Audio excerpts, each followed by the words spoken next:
મણકો 5 જગત કહે તે ન કરતા પોતાની આત્મા કહે તેમ કરો તે જ સાચી દિશા બતાવનારો છે। આ વિશ્વ બ્રહ્માંડમાં આ જગતમાં મોટા ભાગના મનુષ્યો એ જ કાર્ય કરશે જે બીજા કહે છે।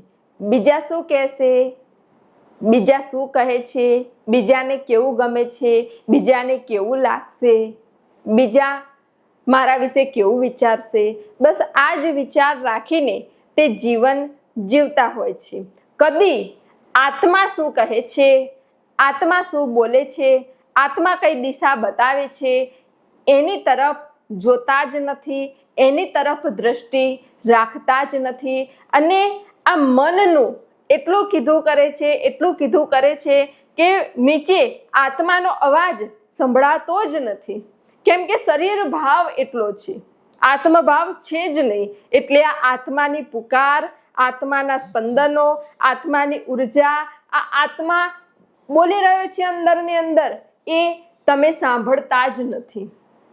અને એટલા માટે જ જીવનમાં અમુક વખત આ મનુષ્યો ખોટા નિર્ણયો પણ લઈ લેતા હોય છે, ખોટી દિશાએ પણ દોરાઈ જતા હોય છે।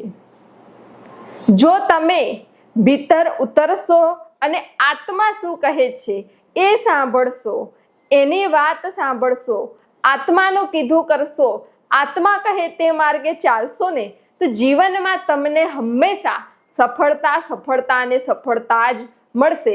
કેમ કે આત્મા કદી ખોટું કહેતો નથી, ખોટું શીખવાડતો નથી અને ખોટી દિશાએ બતાવતો નથી। આ આત્માનો અવાજ સાંભળવા માટે થોડો સમય એકાંતમાં રહો, પરમાત્માનું સ્મરણ, સત્સંગમાં રહો, તો જ તમે તમારા સ્વરૂપ સુધી પહોંચી શકશો।